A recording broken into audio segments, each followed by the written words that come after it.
Hello and welcome to my house for more insights into the Rampal School. Last year, the live stream introduced what Rampal called diaphragm attacks that are magical for sheer virtuosity of articulations. And that material provides the backdrop for today's program. So I do invite you to check out the video on the NFA's website if you haven't seen it. But how Jean-Pierre Rampal created magic from moment to moment, well, that's another story. Thanks to the NFA for helping me present this pelvic power to shape time between notes and phrases with color and emotion. In this program, I will give you simple practice techniques to apply to even difficult contemporary compositions. In my book, Bel Canto Flute, the Rampal School, I wrote that students were always asking in class, how do you make colors? And he always dismissed them, saying, if you don't feel them, you don't make them. And that's still true. However, I discovered that practicing diaphragm attacks opens the door to express music in memorable Rampal fashion. And today I'm going to demonstrate some techniques that are very simple for you to do. Here's the story. When I first went to Nice in 1968, I was taking a lesson on Poulenc's first movement of his sonata. And I had just begun to play at rehearsal number 8 when Rampal stopped me and began a lengthy description of what I needed to do. Here's the music. Do you see rehearsal number 8? So we see dotted A followed by 30-second notes. So he gave me this detailed description and then he sang it. I didn't remember a word he said. I only had in my mind the way he sang it, and I played it again. This time he stopped me exclaiming, that's it. He said, I've struggled so long to try to teach people how to play this phrase, and now I did it. He was so excited, but it wasn't the words he said. All I did was imitate the way he sang, and my muscles kicked in automatically. They did the work for me, and I was totally amazed. So what happened was when he sang the phrase, he shaped the dotted eighth note to indicate the subdivision before going on to the 30-second notes. And that's what he had been trying to describe to me, but I did it from hearing him play. Later on, I figured out a lot of other things about that. So I'm going to play it for you both ways now. Here's what I was doing.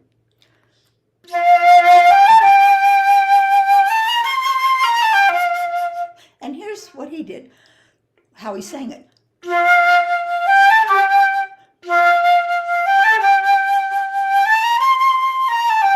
Little things like that, little nuances that created the subdivision. One and da-da-dum. So after the light bulb went on in my head, I began to experience all kinds of magical ways to shape the sound in every measure of music. So why did Rampal's singing work for me? And why did he sing all the time in class? In Bel Canto Flute, I quoted Maria Callas as saying, quote, Bel Canto is an exact schooling that all instrumentalists go through. It's not beautiful singing. It's the way you sing. Singers use their whole bodies. They articulate with consonants and sing through vowels. And when composers write vocal music, they express the sentiments of the texts through melody, harmony, rhythms, meter, and so on. Years ago in Moise's class in Brattleboro, Vermont, He would demonstrate how to use language to express our feelings. He would always say, "Je t'aime," particularly when somebody was playing the flower song of Carmen. He'd say, "Carmen, je t'aime." We do the same thing in English. We say, "I love you, I love you." Now, some languages like Chinese are tonal, so it's natural that Chinese people are singing all the time. I studied Chinese for a couple of years, and when I went to China to teach and to perform, I discovered that if I pronounced a tone with the wrong, a word with the wrong tone, nobody understood what I was saying. Now, in the US, I had a fabulous teacher for Chinese, and he would give us English sayings that would demonstrate how a tone would work. So for the third tone, he would use the example of the Tonight Show from Johnny Carson's show. When Ed McMahon would introduce Johnny, he would say, "Here's Johnny." And when we did that, we'd feel all of our muscles between our hip bone and our lowest rib, all of our abdominal muscles. "Here's coming up Johnny." So try that now, right where you are. Say it with me. "Here's Johnny. Here's Johnny." And I hope you will feel some abdominal muscles kicking in to help you. So these examples show how consonants and vowels help singers shape time with subtle body usage depending on the way the composers express the text. Another example is Leonard Bernstein's West Side Story. The song Maria, he says Maria over and over and over again. And I would like to give you an example, but I have a kind of a froggy voice because of autumn allergies. But at one point he says, "Maria, say it loud, and there's music playing. Say it soft, and it's almost like praying." So those two phrases need a complete different body setup.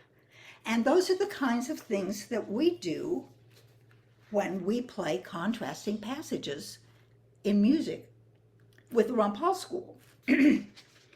About a year ago, I began to teach an older beginner who's a scientist but with a passion for playing the flute. Very quickly, he started to make a fantastic beginning sound in Rampal School fashion. But he wasn't singing through the sounds. And so I asked him to sing, and he said, he was adamant, "I can't sing." So I asked him to say the word "to," like he was articulating, "to," and he did that. So I asked him if he could elongate the "oo" and see what happened. So he went, "to," and he did that. So I asked him if he could do that on a G. So I played a G for him, and he went, "to," and then I asked him if he could do it on an A. So I played the A for him, he went, "to," and then I asked him, "Can you connect the two?" Like, "to," and he did. He went, "to," and then I asked him to try it on the flute, and he went, I never told him he was singing.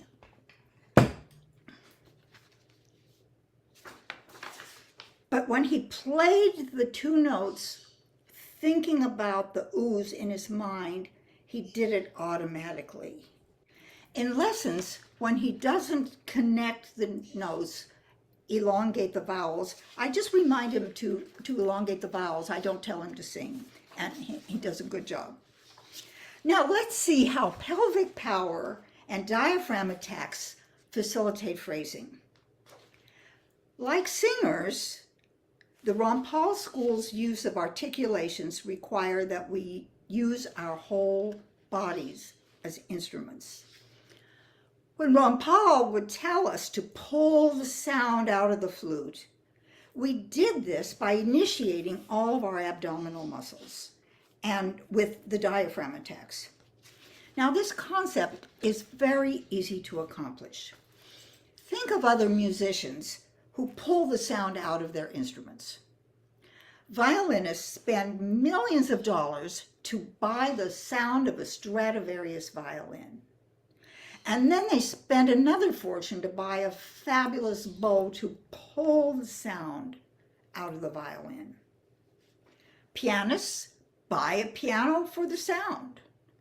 And so do we. We all have our favorite flute make that makes the sound that we like. The point is that the sound is in the flute, and we have to extract it. One day in class, Alain Marion told us to play our body like a double bass. This gives a wonderful visual image of how to open our body to create music.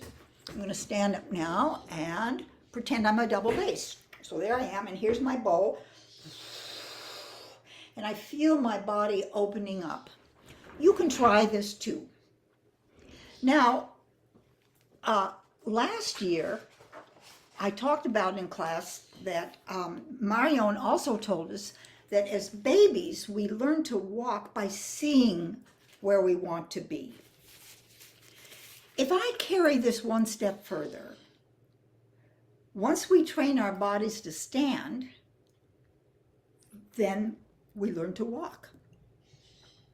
And then we learn to climb steps and hop and skip and run and saunter and dance and everything in between without thinking about them.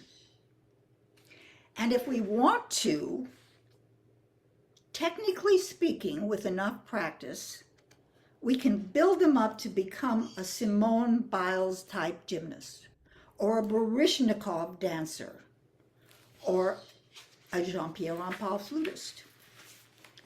With this in mind, after my first lesson with Rampal in Toledo, I practiced all 8 pages of Taffanel-Gobert diaphragm attacks like a baby learns to walk. Every time I cracked a note, I repeated the note over and over and over again until I found its placement in my abdominal muscles. In this way, I trained my muscles to know where every note was inside of me. At that time, I had no idea that this practice to create sparkling attacks paved the way for me to play in infinite musical ways, like in Poulenc's Sonata. They just kicked in that day and surprised me. So let's explore some simple ways to approach practice to shape time from moment to moment. Take a look at my skeleton necklace. I bought this last year right before my live stream because I wanted to show the area between the hip bone and the lowest rib, that whole area there. That's where all the work is done. That's where we make our diaphragm attacks. We use all of our abdominal muscles and everything that I explained in Pelvic Power last year. Which brings me to what Alain Marion called the rhythm of the sound.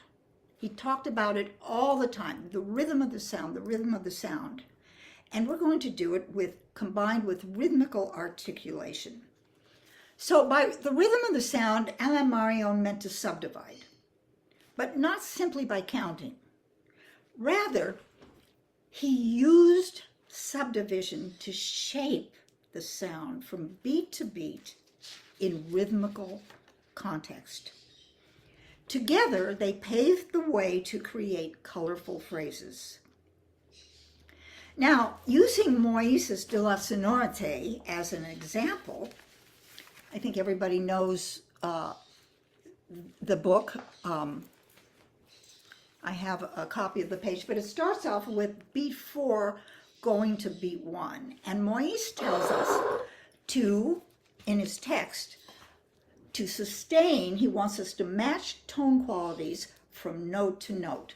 So he starts on B flat, in class he said, B natural, he said he picked that note because it sings by itself. So if we play that note, we're going to come back and play everything together soon. So you don't have to try that now. I'm just demonstrating, but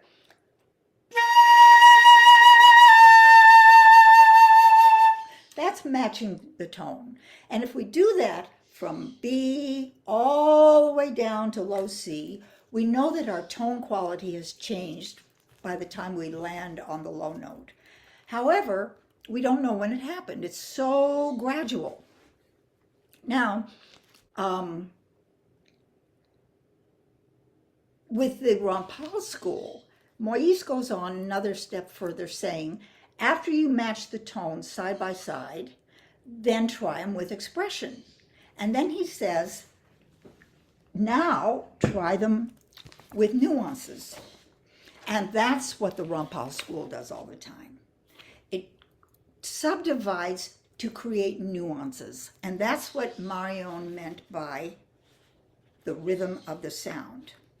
So knowing that De La Sonorte starts on an upbeat, instead of matching the sounds first, I'm going to subdivide in a way that I hear it as 4E and a 1, 4E and a 1.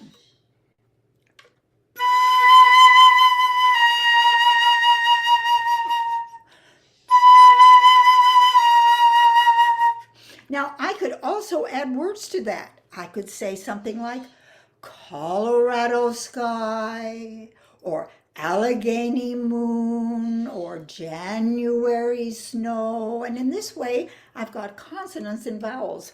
Allegheny moon. Some of you may be old enough to remember a song named that. So rather than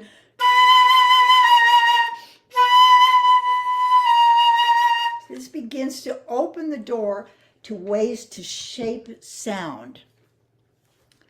Now, when I play this way, I feel significant motion in all of my abdominal muscles, sort of like I'm the Pillsbury Doughboy. I tried to buy one of those toys online, but that wasn't going to come in time for today. But I hope you remember the Pillsbury Doughboy. Or I think of it as sort of jello between my hip bone and my lowest rib. My muscles are never rigid or static. That's exactly what I felt that day in France when I was playing the Poulenc Sonata with shape like I heard Rampal sing it. And this brings me to my next subject, conducting.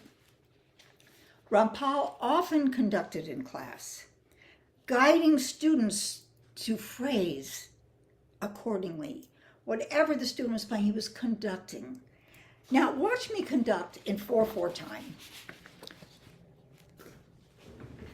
So when let me back up a little bit. So 1 goes to 2, goes to 3, goes to 4. It's never, a conductor would never go boom, boom, boom, and stop the motion. No, 1, the minute you land on 1, it immediately becomes a departure for 2.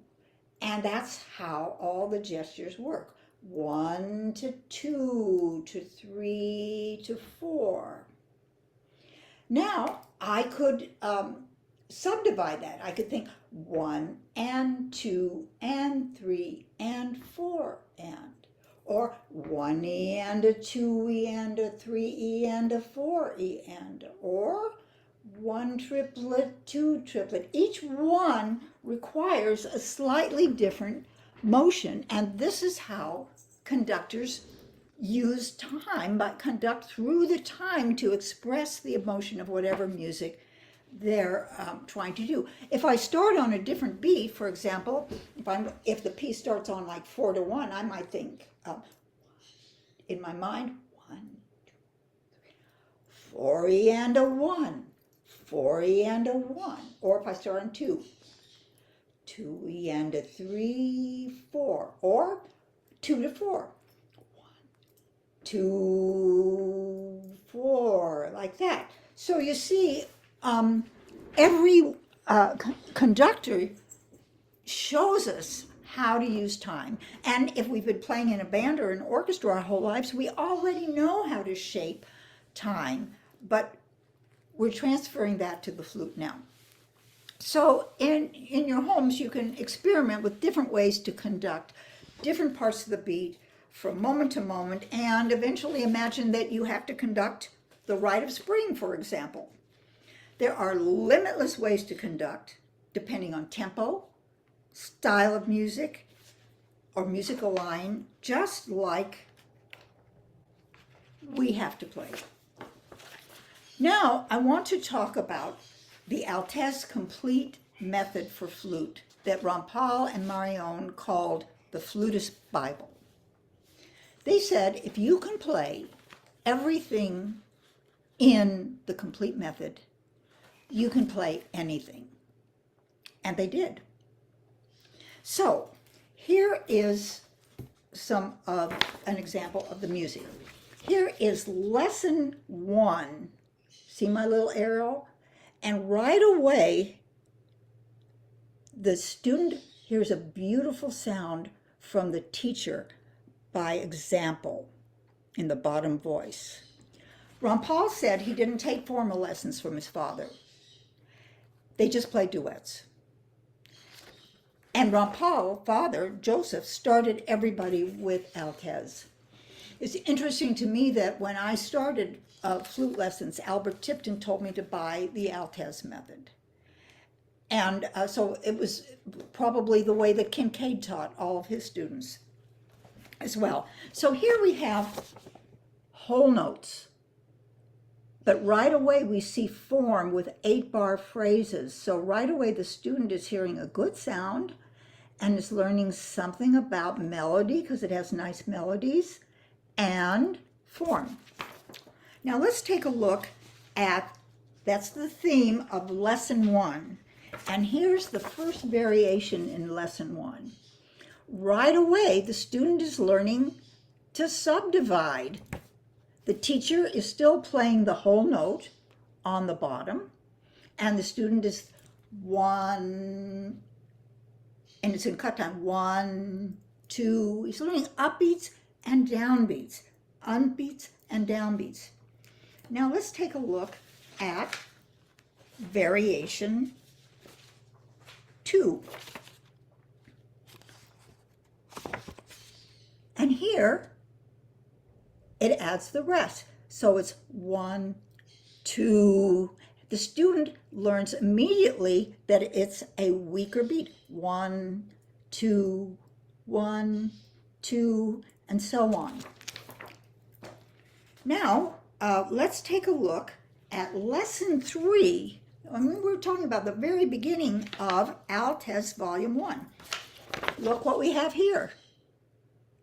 The very concept that Rampal was asking me to do in the Poulenc Sonata.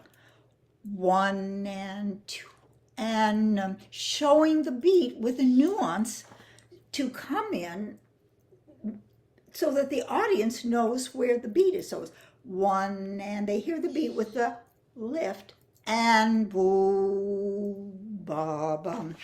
So that's in the first 3 lessons, and here's lesson 4.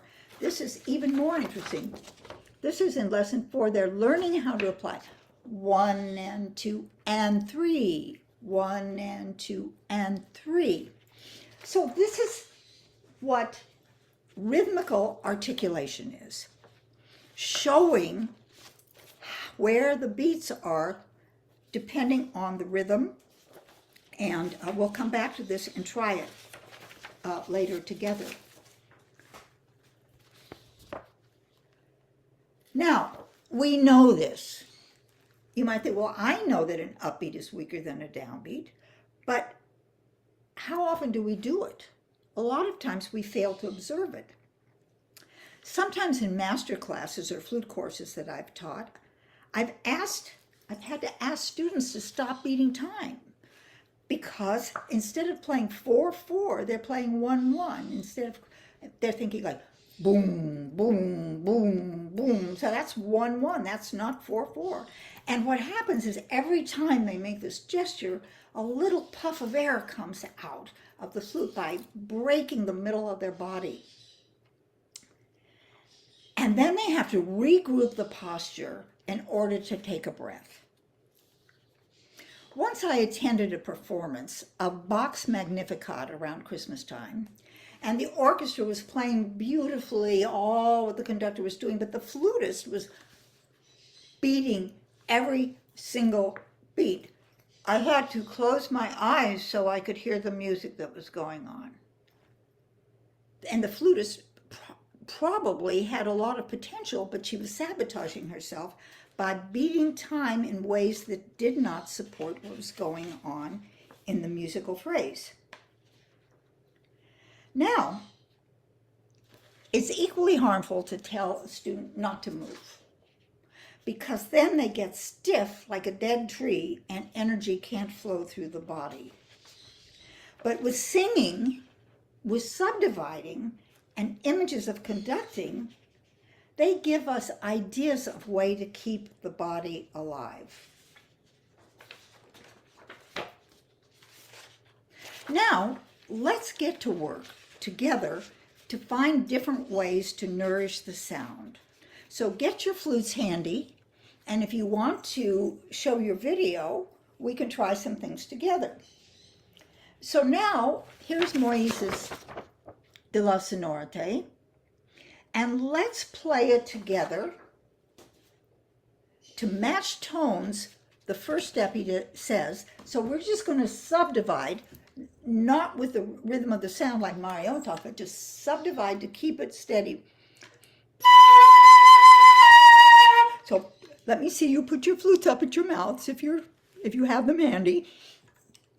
And I know you're muted, but I'll play, and then I want you to try this to think 4 and a 1, 4 and a 1 to match tones. And if you don't want to show your video, you don't have to.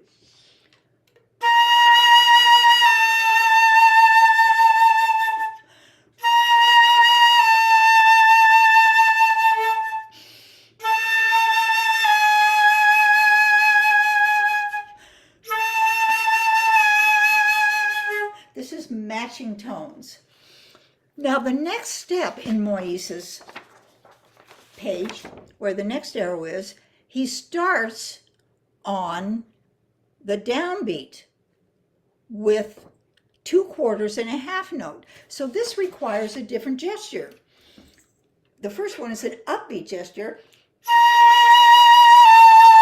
but the second one is a downbeat. Sorry, I'm starting on the wrong note.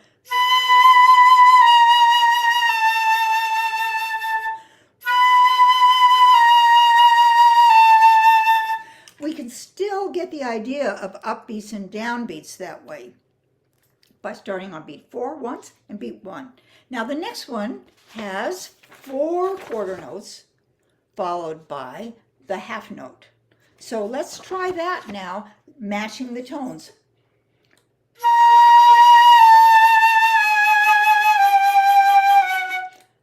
Keep starting on the wrong note.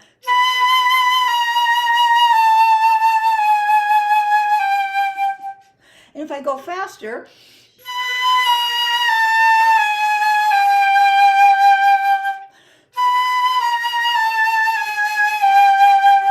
so it matches the tones.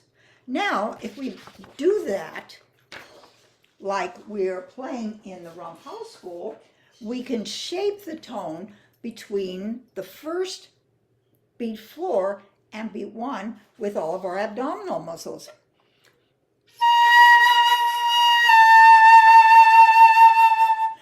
So try to do that and even exaggerate it if it doesn't sound good, just to get the feel of how you can start to use the muscles between your hip bones and lowest rib to be like jello.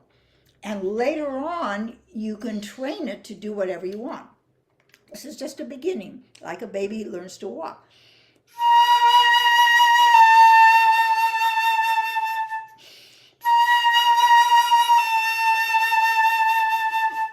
The Then every time we let go of the 2-note interval, we keep our posture, regroup, and we're in the same position to play the next one. Let me start at the beginning again.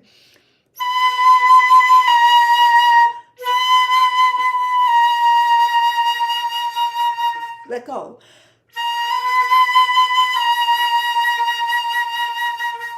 Let go. Let go. And by the time you get down to low C, you haven't collapsed your body. Sometimes if a passage is moving from a high note to a low note, I put in a little K to remind me to keep my posture. And that will help me stay in tune for one thing, and keep open to breathe and let go of notes. Now,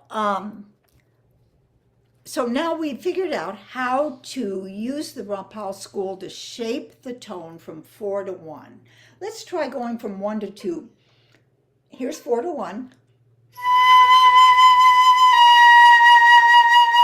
But 1 to 2 is a weak beat. So that gives us an idea of how to shape. Now if I go from, let's see, 1 to, hold the 1 and go to 3.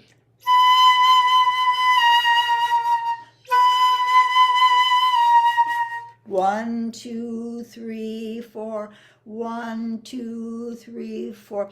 The minute I subdivide, I start to nourish the tone. And this is a really important concept, to nourish the tone. If we practice our scales, sometimes people just run through their scales. But if we nourish the sound, like in Taffenel number 1, here's playing, hopefully with a good sound.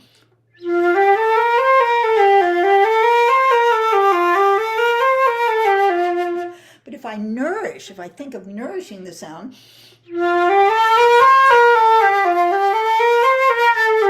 I'm constantly keeping that air going. I'm thinking of the line. And so it's a real interesting concept just to think of nourishing the sound rather than just playing the sound.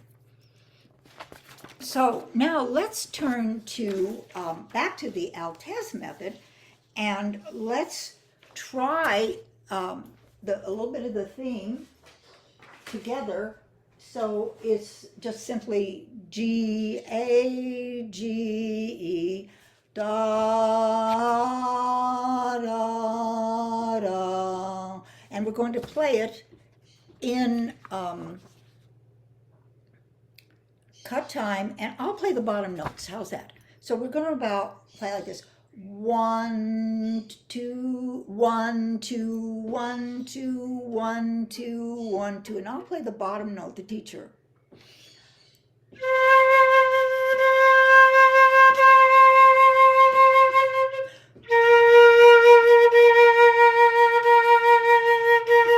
And the student.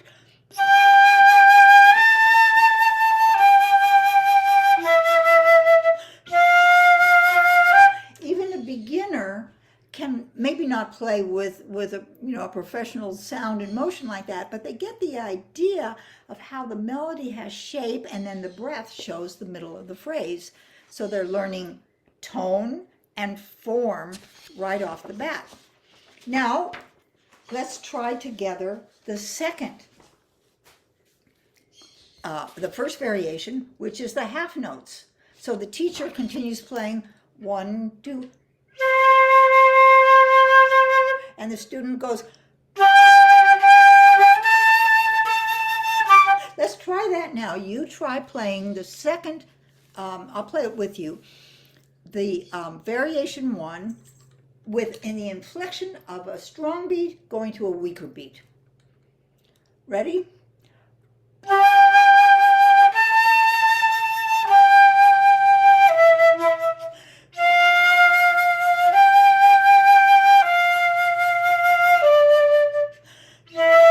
And so on.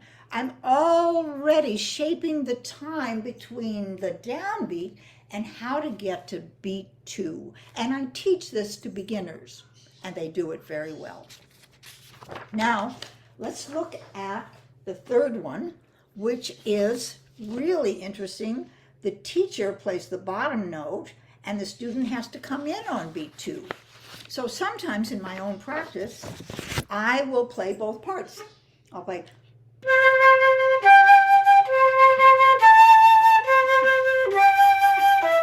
The student plays 1.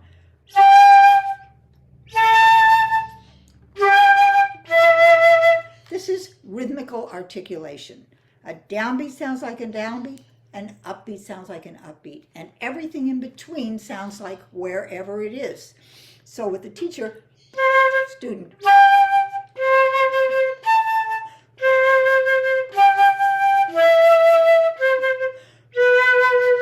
And so on. So these are little ideas that with baby steps, you can learn how to shape the time. Then the lesson 3 shows dotted half note followed by the quarter note. So I'm going to play the composite form. The student is playing. The teacher plays the subdivision now, showing beat 3 for the student to play off of on beat 4.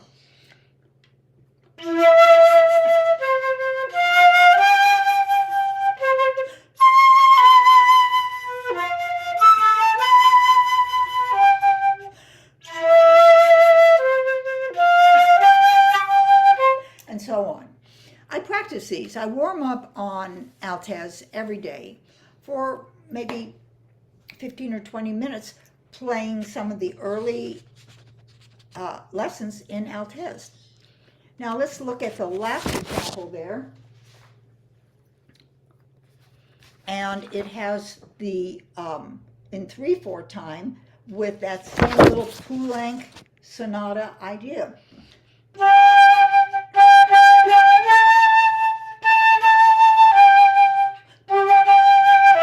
So the student learns through theme and variation all of these different rhythmical articulations.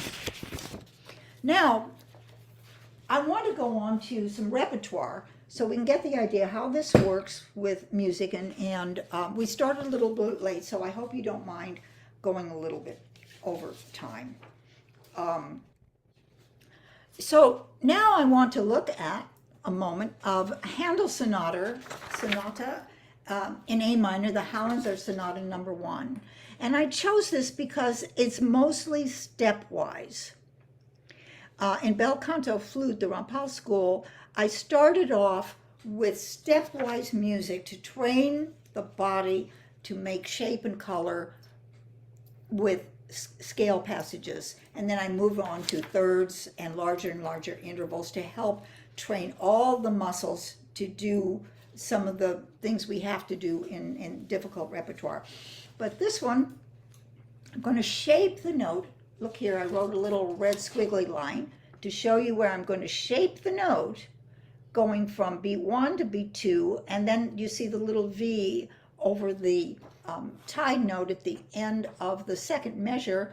I put in a violin bowing mark, the string bowing, so they know to do that as an up bow. And I'm going to play with an upbeat to show that the inflection of that upbeat going to the next beat. So here it is.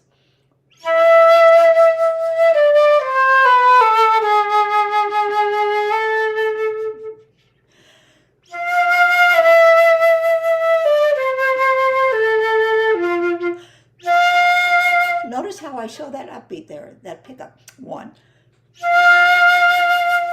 So if I did it another way, let's listen to what that would do. Here's the second bar, 1.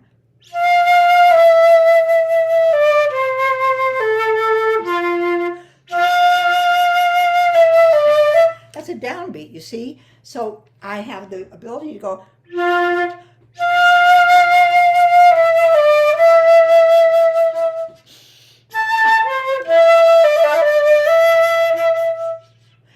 I just want to show that little passage for an idea of how to apply it to a Handel sonata.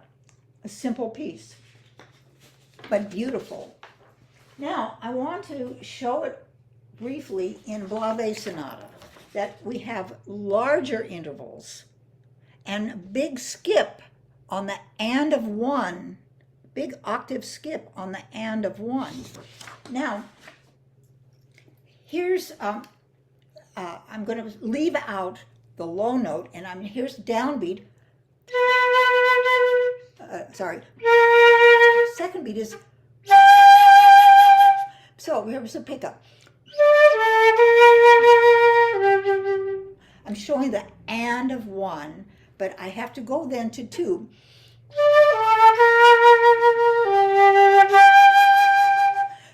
If I play 1 to 2,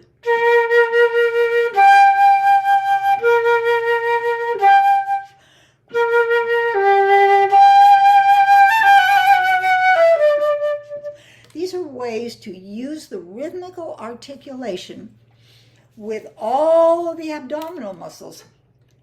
Let me play that phrase again. It starts on the pickup, the and of 4.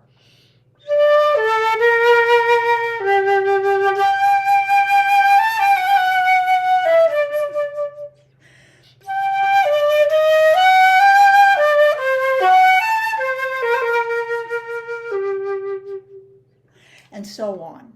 We have lots of opportunities there to shape the phrase. Now, I have quite a bit of music to show here, so I want to move quickly. The next piece I want to give an example of is Fauré's Morceau de concours. Now, I've heard this piece performed many times, and I'm sure you have too. And most of the time, people play it with what I would call rubato, and sometimes extreme rubato. But Fauré wrote this piece as a contest piece for the Paris Conservatory. And at the time he wrote it, he was trying to encourage people to play expressively and in rhythm, as opposed to what most people were writing as big, technically virtuoso pieces. So this was his attempt to write something that was really expressive. Now, here's the piece. And notice that I have written at the beginning a little squiggly line between the first two notes, which is reminiscent of the Poulenc Sonata moment. And then it goes from there to an upbeat, and then it comes down in the 32nd notes. Now, this was the point of this whole exam, was to play all these interesting rhythms. The 16th note triplets, 32nd notes, ties, all kinds of inflections aimed at having the student pass the exam to play in rhythm what's written on the page with a beautiful tone and nuances. So, this is what I've heard often.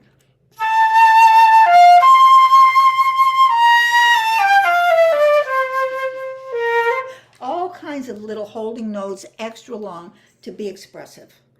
But if you just play it as it is, there's time between every single note to be expressive, time between every note to shape the tone. So, right away, I'm thinking subdivision, 1 and a 2.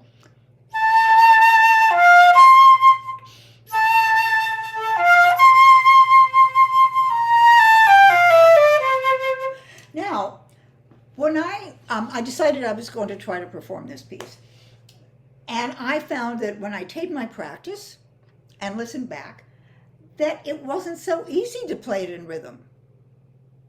I was really kind of shocked, so I struggled to not hold notes too long and do all the things that I didn't like that other people were doing. So I added some words to it to make it a song. Now, you remember in The Wizard of Oz when Dorothy arrives and she's looking for the wizard, and she asks everybody where to find the wizard, and they say, follow the yellow brick road, follow the yellow brick road, follow the yellow brick road. So I added that in my mind when I was playing it. So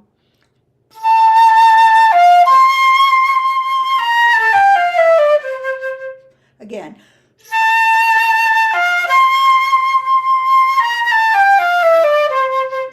And when I listened back, it worked. I was in rhythm. Now, then the next part with the 30-second notes is kind of challenging too, to get through the...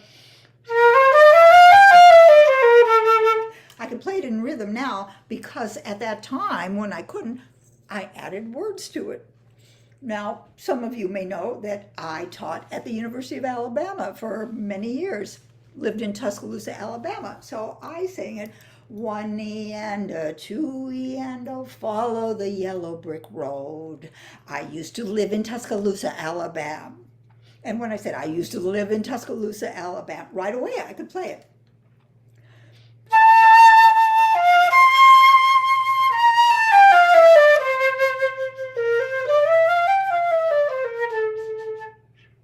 I didn't end very well, but that's because I'm trying to demonstrate. Let me try that again.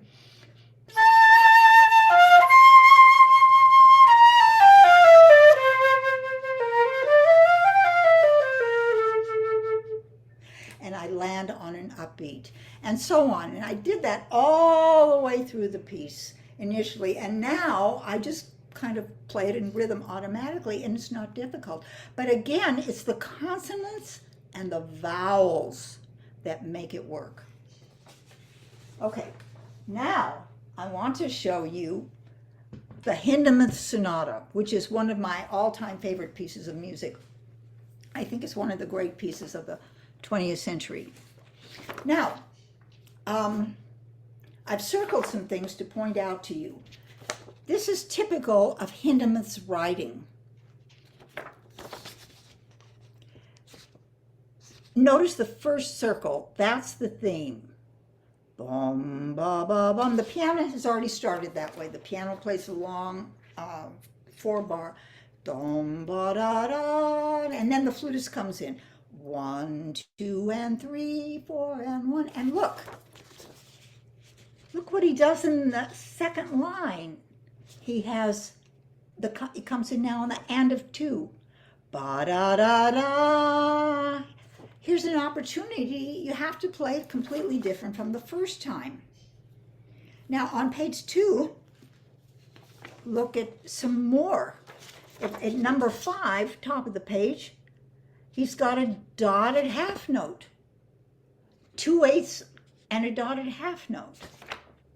And then in the next line, he's got over and over 1, 2, and 1, 2. This is typical of Hindemith.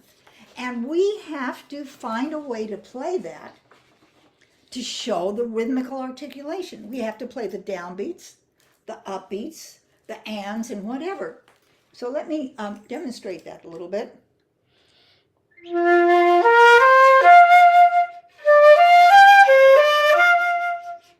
And in the second line, 1 and 2. He uses it as an upbeat. First one, second time, and so on. In the next page, dotted half note. He has a little 3-note interlude.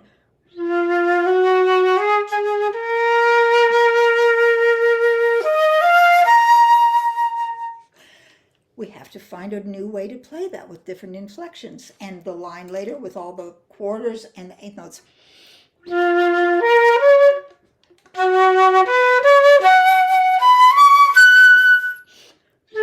That one's on downbeat. Upbeat. Next bar starts on the upbeat. 1, 2. And so on. So it's downbeats sometimes, upbeats other times. Now there's another motive in this piece that I've put as 2 here. This little motive here, he has a passage that goes, it starts on beat 4, 1, 4.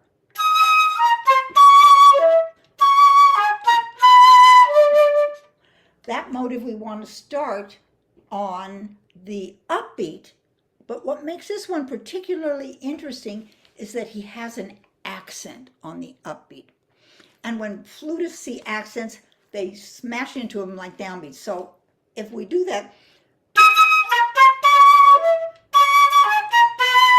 that sounds like 1, 2, and 3, 4. 1, 2, and 3, 4.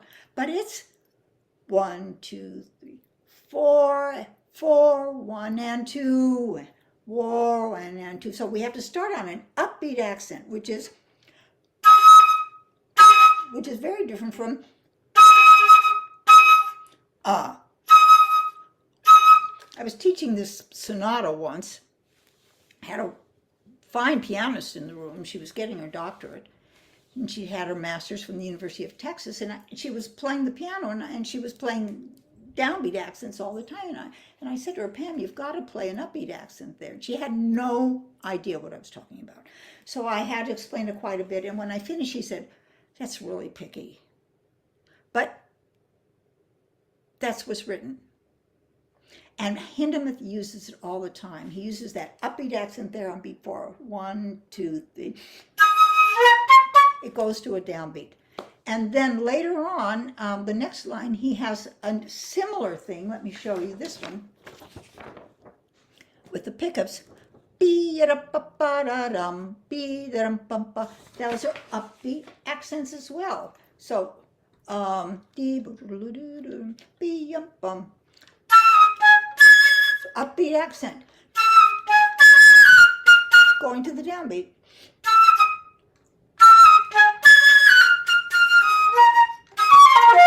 Upbeat accent, going to a downbeat.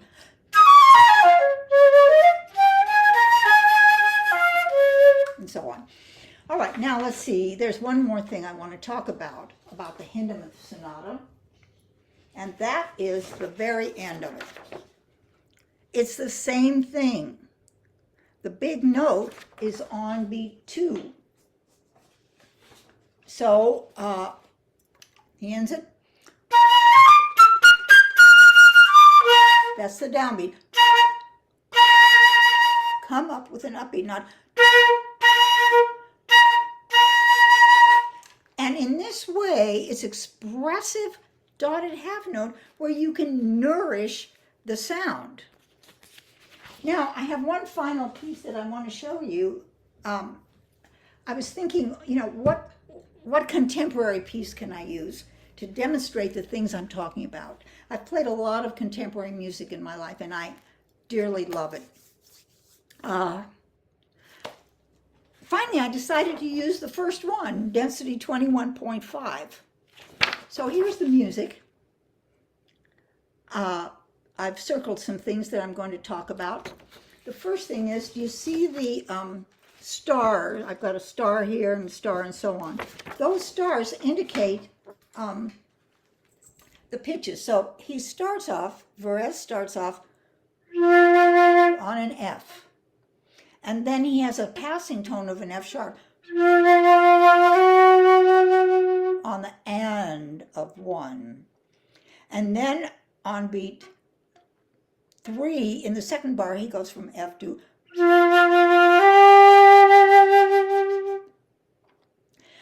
Then he moves along. In the second line, he reaches an A, then a B flat. In the third line, he reaches and a D. And in the fourth line, so basically, he's written the whole first few lines with a F major scale. And everything else is commentary or ornamentation. So there's a perfect example. He uses lots of dynamics. He shows us exactly what he wants us to do. And if we keep this in mind, we can use rhythmical articulation with the rhythm of the sound to create a work of art. Here we go. Here's the first F, and I'm going to play the F sharp on the end. But he has a passing tone.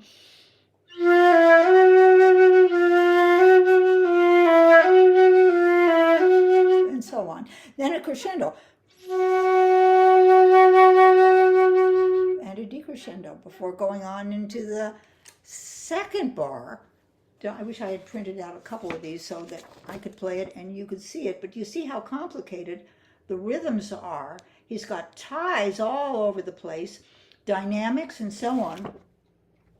So it's a very wonderful piece to learn how to do the rhythm of the sound with rhythmical articulation.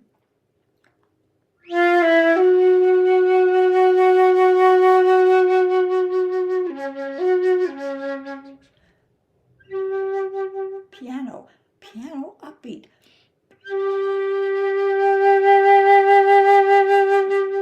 Now beat 4.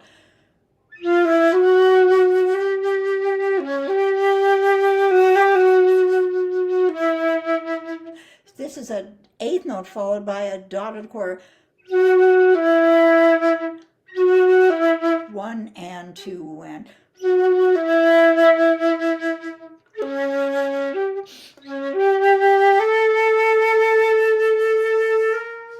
so on. So I would urge you to study this piece of music. It's absolutely brilliant for the things Varese does to help us learn how to shape the sound with color and emotion. He has these same kinds of interesting accents that Hindemith has. So, for example, on page 2, looking at the top of the page, you see he's got the first accent on the downbeat, and right after that, an accent on the dotted 8th. And we can play the downbeat accent, but it won't sound right, you know. And then in the second, the next bar, he has the downbeat accent and then the same motive with an upbeat accent. So we have to find a way to play these differently. So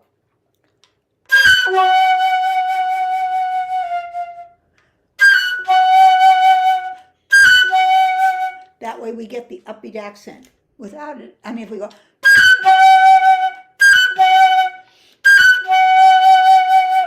nourish the accent, nourish the sound inside the sound to make it expressive.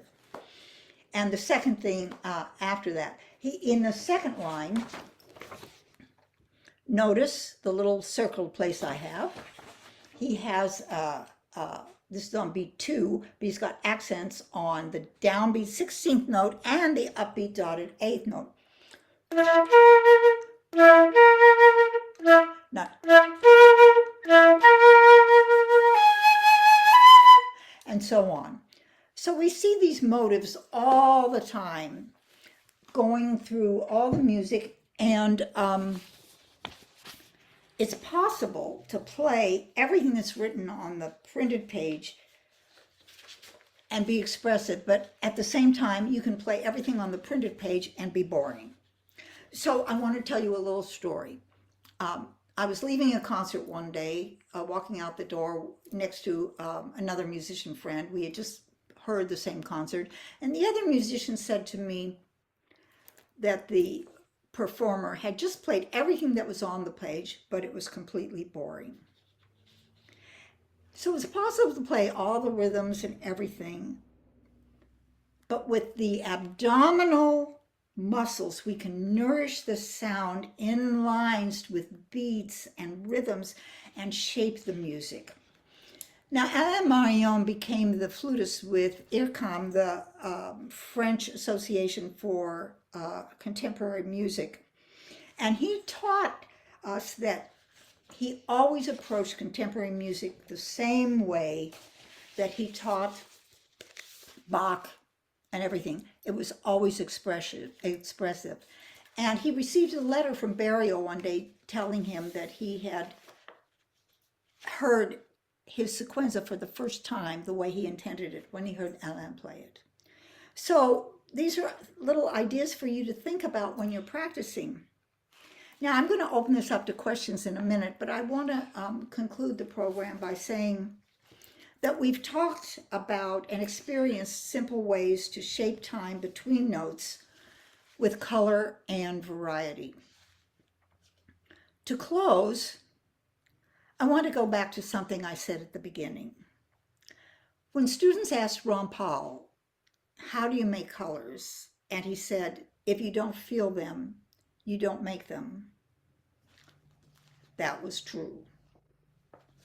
I also said that with practice, you could train your muscles to be technically proficient to become a ballet dancer, a gymnast, or a flutist. But to be a world-class artist takes more. Two missing ingredients are passion and artistic vision. I saw Rampal and Marion pull passion out of students that they had no idea was there. That's the role of a great teacher.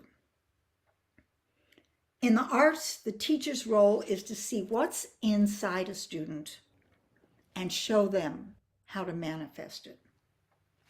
The English word educate comes from a Latin and Italian word that mean to bring out, to develop, or to nurture that which is within. On the other hand, the word instruct means to command a person to do something. A good analogy relates to the flute. Some people pull the sound out of the flute, and others work to put their sound into the flute.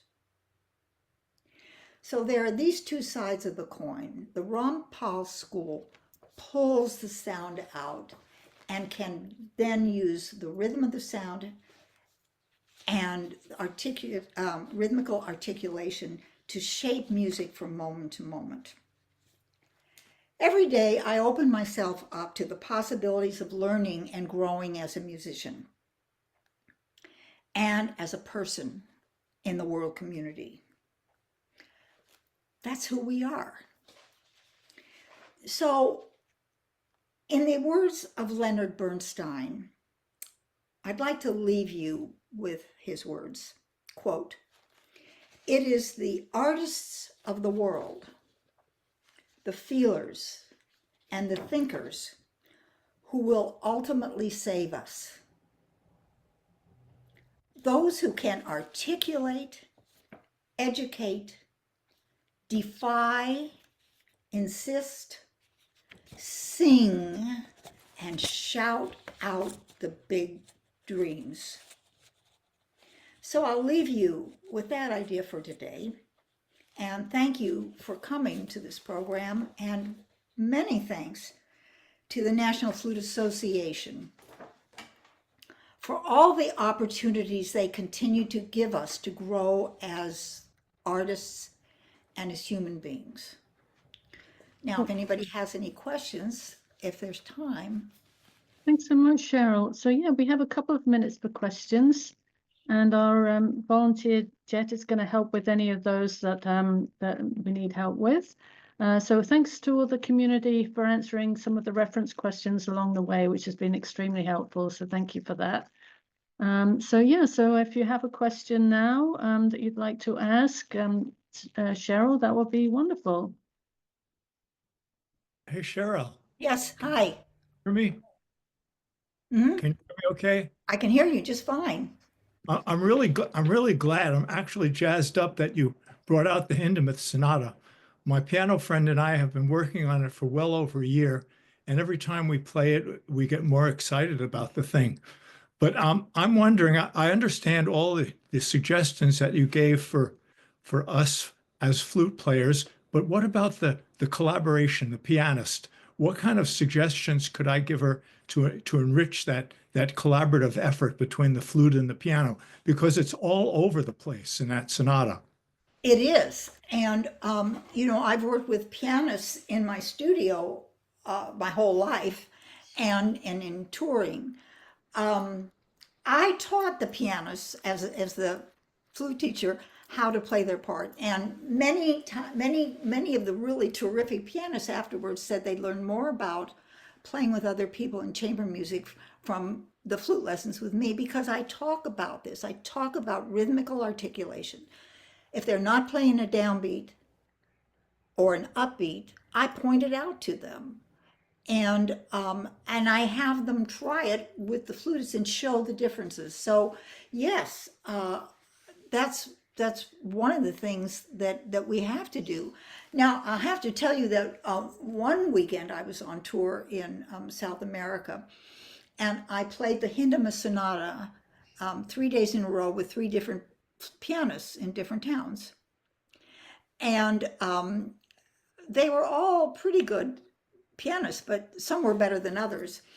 And sometimes, I had to fix the parts, depending on who I was playing with. But I knew it so well that if I could play the piano, I could sit down and play the piano part right now. I just have it in my ear. And that brings up one more thing. Jean-Pierre Rampal would often sing the piano part while the student was playing, or the orchestral part if it was a concerto. So you have to, both pianists and flutists have to know each other's parts as if they could play them, if they could play that instrument. And this goes for chamber music. It goes for playing in a wind quintet, a flute quartet, an orchestra. You have to know what's going on all the time in everybody's part to know how you fit in and who you hand it off to. So this whole concept of rhythmical articulation, there's a wonderful book called The Complete Method of Rhythmical Articulation by Pasquale Bona that is written for singers, but it's available in many different editions, and I'm sure it's on IMSLP. And he starts off with very simple things like whole notes and half notes. By the time you get to the end of the book, it's very complicated for all these fabulous obligato, these little passages that the singers sing. So I recommend taking a look at that, because right off the bat, Bona writes some of the same things that are in the Altez method. And I know a lot of instrumental teachers use that book to teach. I used it to teach my students. Does that answer your question? Yes, it does. It does. The takeaway is the contrast between the upbeat and the downbeat, and to turn that into color for both parts. Well, even and then every kind of rhythm. So it's not just downbeat and upbeat, but like in the Poulenc, the dotted eighth followed by the 32nd. You have to figure out how everything fits in. So that's why subdividing is the clue to everything. So if the Poulenc is one E and da da da, one E and da da da, and so on. And sometimes, like in Varese, you have to subdivide the Varese density 21.5. So it depends on every single part of the beat. It's very complicated, but starting with baby steps in diaphragm attacks from last year's and in Altez method, pretty soon you do it automatically, no matter what the rhythm is. When we get together, often we'll talk about the character of that movement, the first movement especially. Mm-hmm. The character is such an interesting feeling that the music conveys. Well, this piece is really profound in that I feel it was Hindemith's answer to Hitler and World War II. He wrote it about the same time that Guernica was painted, Picasso's famous painting that shows the destruction. So there are passages in it where Hindemith is really worried, as we all are right now, for another analogy. But then he has moments of hopeful. For example, it's kind of somber, brooding, and then all of a sudden hopeful. And the second movement is like funereal, Yeah. And he ends the sonata with a little Nazi march, and so on. So we don't see that one very often. Yeah. The first and the third, a lot. So are there other questions? Yes, there's a couple of questions in the chat. One is to know the name of the book by Pasquale Bona. I think it's called The Complete Method of Rhythmical Articulation.